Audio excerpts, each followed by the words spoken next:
So I've technically been writing, recording, and releasing music since I was 9 years old, and I just turned 27. I've burnt CDRs on my computer, I've printed out album artwork, those little stickers that go on CDs, put it all in the small plastic cases, and sold them at my first pub gigs. My brother used to upload my songs to MySpace, then that got replaced by my Facebook account, then I'd put the songs on SoundCloud and Bandcamp, till eventually I figured out how to put songs on Spotify, and that made me a real artist. And yet I'm still facing the same lack of traction that I felt all those years ago. The milestone of releasing an album has been kicking my ass since 2019. Through some pretty confronting life events and some deep reflection, I've come to a lot of realizations about why I haven't been able to complete such a big undertaking. And maybe this is also the case for you. So the first reason I think that it's been so hard to start an album project and finish it is my delusional beliefs of grandeur. I'm just, putting it out there, plain and simple. So when I was a kid, I was around my dad, who used to always listen to Tony Robbins. He loved reading the book Rich Dad, Poor Dad. And so he was always on this manifestation journey. The sentiments of these authors and speakers got mixed up into this like delusional soup that my young brain thought was delicious, because I got to believe that I'd be a superstar, I'd be a rock star. And look, there's a certain amount of having that when you're a kid, but when it's reinforced from the adults in your life, that's a perfect storm of disappointment and bad expectations. So you can imagine when I started playing guitar at a really high level and started playing pub gigs and all of that, all of the affirmations from people around were like, you're going to be a star, you're going to be big, you should go on X Factor, you should go on Australian Idol. And look, they had no idea what it was like to be in the music industry. Neither did I, and neither did my dad.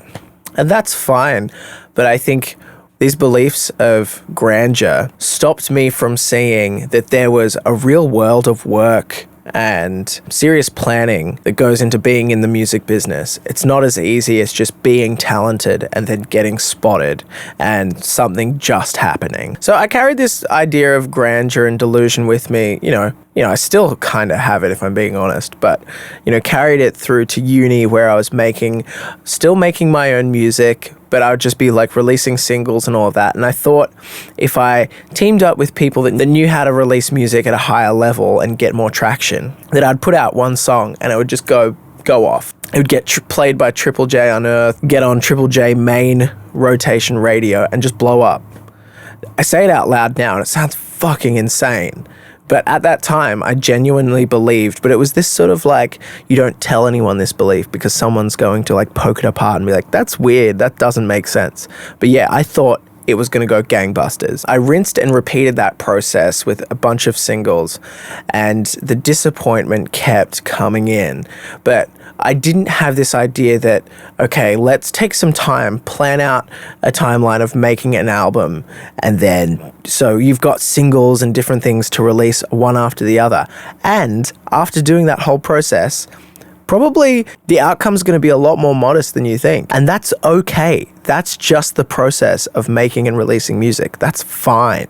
But these expectations really did a number on me. Be honest with yourself. If you're feeling these delusions of grandeur, it's time to look at, the SMART goals, the objective truths, the specific, measurable, actionable, repeatable, time-bound, all of that sort of stuff. Because that's what the music industry needs. It's an industry, it's a business, and there's real work involved. It's not all dreams of stardom. Here's the second reason why I think I haven't been able to make and finish an album. So I'm a guy that is DIY till I die. This I think I got from my dad because he is a builder and he's picked up so many trades to be able to monetize them. So he wasn't only a carpenter, but then he picked up tiling and bathroom renovation, basic plumbing, and he can do some electrical stuff. So he was able to then undercut and make a profit on doing all of the job in a house build. And what I observed when I was a kid is that he would get overwhelmed, overworked, and these projects would run on longer and not make a profit. So it was problematic. It doesn't have to be problematic, but when it comes from this place of like trying to be the best at everything and, giving unrealistic expectations, that's a problem. But I observed that, and unconsciously I've manifested that in my music career. So I bought my own microphone and started learning to record on my parents' laptop on GarageBand, and I've just kept that process up to the point now where I mix and master all my own music, which sounds great. And again, like the building example, it's an awesome skill set to have.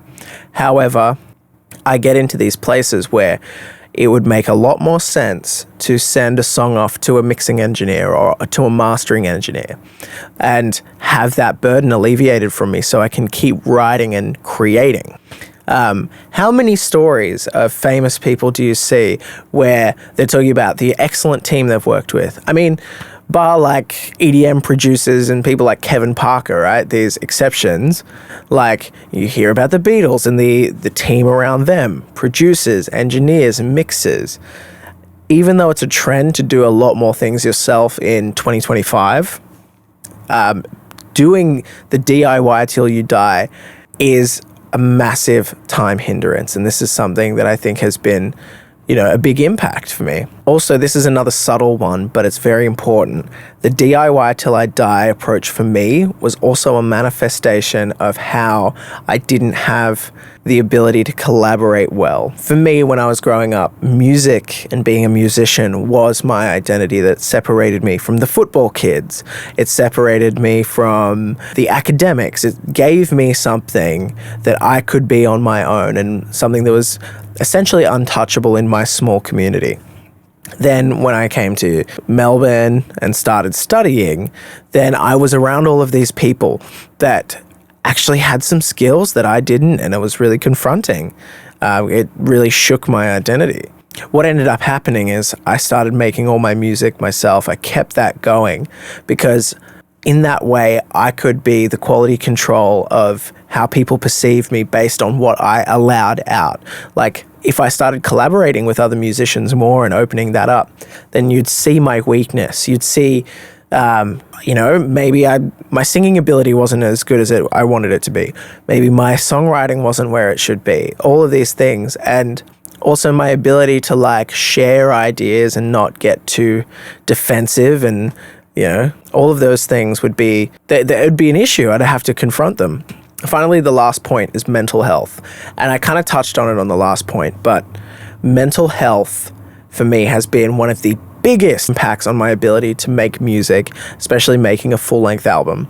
So I was recently diagnosed with Bipolar 2, and that really opened up so many doors of realization for me in my past. So having an awareness that bipolar is, high mood and then low mood, and it's cyclic, it made me realize that throughout my life, especially when it comes to making music, there'd be these moments where I was so excited about making a song. I'd be like, this is it. This sounds amazing.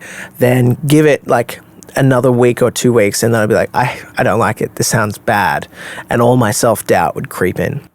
So I would either leave the song, not do anything with it, or I would get the song and be like, I need to fix this. This song's not good. It's not good enough.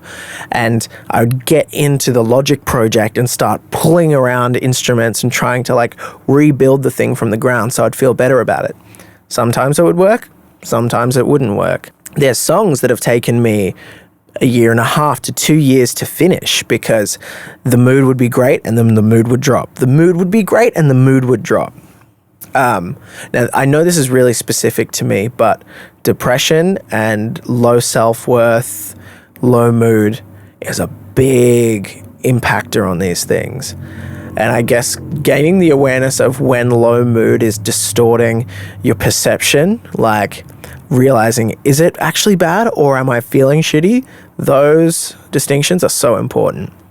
So I'd say if you're struggling with mental health issues, seek help. It's expensive in some spots. I know that. It's expensive for me and it's a struggle, but got to do it. Do seek that because it's probably also hindering your ability to be creative.